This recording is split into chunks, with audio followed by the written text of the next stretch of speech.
ICC champions ట్రోఫీకి సమయం దగ్గర పడుతోంది.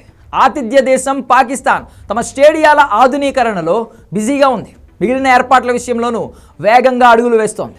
దీనిలో భాగంగా భారీ ఎత్తున ఆరంభ వేడుకలు నిర్వహించేందుకు ప్లాన్ చేస్తోంది. దీనికి సంబంధించి ఇప్పటికే పలువురు సెలబ్రిటీలను కూడా సంప్రదించినట్లు సమాచారం. ఓపెనింగ్ సెరమనీ ఫిబ్రవరి 16న లాహోర్లో నిర్వహించేందుకు నిర్ణయించినట్టు తెలుస్తోంది. దీనిపై ఐసీసీ అధికారిక ప్రకటన చేయాల్సి ఉందని పీటీఐ వార్త ద్వారా తెలిసింది. ఆ కథనం ప్రకారం లాహోర్ వేదికగా ఆరంభ వేడుకలు ఏర్పాటు చేస్తోంది. ఓపెనింగ్ సెరమనీలో కొన్ని కల్చరల్ ఈవెంట్స్తో పాటు కెప్టెన్లతో ఫోటో షూట్ తర్వాత వారితో ప్రెస్ కాన్ఫరెన్స్ నిర్వహించబోతుంది. అయితే ఆరంభ వేడుకల్లో పాల్గొనేందుకు భారత కెప్టెన్ రోహిత్ శర్మ వెళ్లడంపై స్పష్టత లేదు.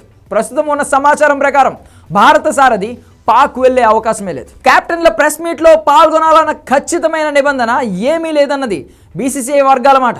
ఒకవేళ ఒక జట్టు సారథిగా అతని స్పీచ్ కావాలనుకుంటే మాత్రం దుబాయ్లోనే షూట్ చేసి ఓపెనింగ్ సెరమనీలో స్టేజ్పై టెలికాస్ట్ చేయవచ్చు. పాక్తో మన ద్వైపాక్షిక సంబంధాలు పూర్తిగా తెగిపోవడంతో అక్కడికి వెళ్లేందుకు భారత్ నిరాకరించింది. ఈ కారణంగానే హైబ్రిడ్ మోడల్ను పాటిస్తూ టీమిండియా మ్యాచ్లకు దుబాయ్ను వేదికగా నిర్ణయించారు. ఒకవేళ భారత్ సెమీస్ ఫైనల్స్కు చేరిన దుబాయ్లోనే ఆడుతుంది. దీని ప్రకారం చూస్తే రోహిత్ శర్మ ఓపెనింగ్ సెరమనీ కోసం పాక్ కూడా వెళ్ళకపోవచ్చు.